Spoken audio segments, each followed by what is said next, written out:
Good evening and welcome to Tucker Carlson Tonight. Tomorrow, thousands of activists will descend on Washington to demand that you be punished for crimes that others committed. It's called the March for Our Lives, and it's designed to lobby for new gun control legislation across the country. The event is backed by wealthy and powerful people, billionaire Michael Bloomberg, former mayor of New York Governor Andrew Cuomo, many others. Some of what they're calling for is unconstitutional and irrational. It cannot work, it won't work, and that's why it's not already the law. It's not just NRA lobbying, it's common sense. But the organizers would rather not get into all those details, and they certainly don't want to have all those debates, and that's why they're hiding behind the victims of the latest horrific school shooting. The kids are front and center by design. A handful of teens from Stoneman Douglas High School in Florida. Now, they have a right to their views, obviously. That is a given. This is one of the rare shows that supports the rights of people we disagree with to talk. But the rest of us also have rights, including the right to assess what they're saying and decide whether it ought to become law to which we are subject. These are not religious figures. We're not the faithful. We're all citizens here. So let's take a look at what they're saying and decide if it's a good idea or not. For example, here's David Hogg. He's a Stoneman Douglas student. You may have seen him on television. He's dutifully trotted out by the media as a gun expert. Here's part of his take. The way Rick Scott has been talking about it is like, when the shooter arrives, we need a metal detector and a guard. Point, with Rick Scott, it's like, when I get elected to Senate, we're not going to let that happen. What sick are out there that want to continue to sell more guns, murder more children, and honestly just get reelected? What type of person are you when you want to see more money than children's lives? What type of person does that? We have to use our white privilege now to make sure that all of the voices that have, all of the people that have died as a result of this and haven't been covered the same can now be heard.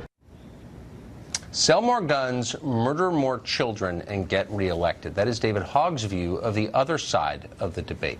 Emma Gonzalez, meanwhile, another celebrated survivor of the shooting, basically agrees with that.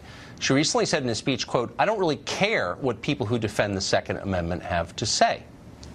Let's take this seriously. We should take it seriously because it's serious. If you honestly don't care what the people who disagree with you think, if you believe they want to, quote, murder more children, then who are you? Well, you're angry. You're definitely not fit to be making policy for the rest of us. You are, by definition, an extremist. You should not have power if you really believe anyone who disagrees with you is evil and wants to kill the innocent. Maybe a journalist could point that out, but no. Journalists agree with Emma Gonzalez and David Hogg, so they've slapped them on the cover of Time magazine and declared that they're heroes, and you're not allowed to disagree with them. Here's more David Hogg from earlier today, by the way, explaining that the Bill of Rights matters when it applies to what he can wear to school. Watch. After we come back from spring break, they're requiring all of us to have clear backpacks. It's unnecessary, it's embarrassing for a lot of the students, and it makes them feel isolated and separated from the rest of American school culture, where they're having essentially their First Amendment rights infringed upon because they can't freely wear whatever backpack they want. So controlling your backpack abridges your First Amendment rights because the First Amendment applies to backpacks, but the Second Amendment does not apply to firearms. How does that work exactly? Wait, you say, why are you picking on David Hogg? He's only a kid. He shouldn't be held to adult standards of reasoning or be expected to think critically about the consequences of what he espouses. Well, yeah, exactly. He's a kid. He's just been through unspeakable tragedy. And that's why adults shouldn't be using him or his friends to push their agendas on the rest of us. Mark Glaze is co-founder of Guns Down, a gun control group, and he joins us now. So this is the problem that I have, is that if you sincerely believe that people who disagree with you want to kill children, then you shouldn't be involved in making policy, because that's exactly what we don't need more of, it seems to me. Why is he being pushed to the front of this movement? Well, look, I think you ought to cut this kid a little bit of slack. You know, he was at school when 17 of his friends were killed the other day.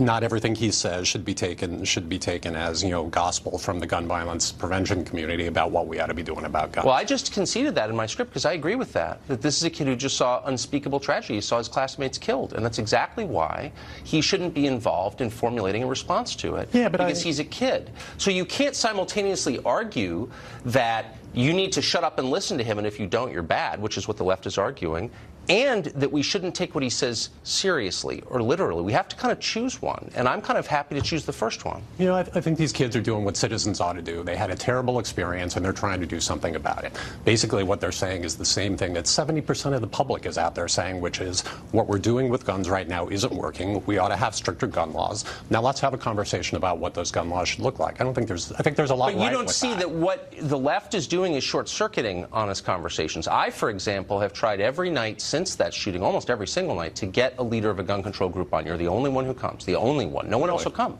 I know a lot about guns. I'm interested in the topic. No one wants to have that debate. Instead, they throw David Hogg in your face and say, be quiet, and then allow David Hogg to, uninterrupted, impugn the character of anyone who disagrees with him. It's demagoguery. That's not how adults behave. Yeah, but it's also not fair to pull one comment out of one interview out of the All right, I'll pull another one. Here's an idea that, again, I'm being forced to take this seriously. I would be very happy to say, poor David Hogg, man, his friends got killed. I get it. He's upset.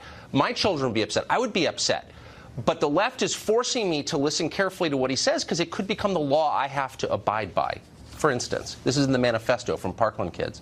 It said there ought to be a database of which guns are sold in the United States. That ought to be paired to the status of the owner's mental health.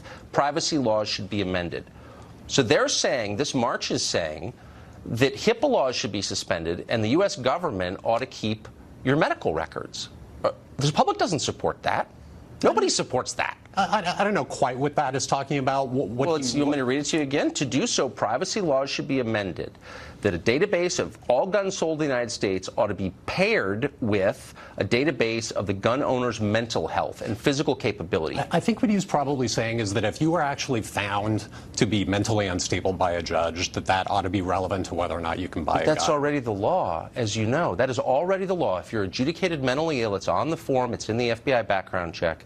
I've purchased guns and filled that out, so has everyone who's done it in this country. So that already exists. Look, I agree that there needs to be a stricter standard that keeps crazy people from getting guns. I totally agree. But to act as this march does, that if only we had the will to overcome the NRA, it's easy, we could fix it, is a lie. It's a total lie. This is complicated stuff. Yeah, but if you take a look at, I've only taken a little bit of a look at their manifesto, but it lists like 10 or 15 different things that we ought to be doing. It's not just about one thing. And I think that's a fact. Look, there is no one legal change that's going to stop mass shootings from happening tomorrow, or that's going to stop 100 people from being killed at the barrel of a gun every day in this country. But there's a lot of things that we could be doing differently, and I think you have to concede what we're doing right now isn't working.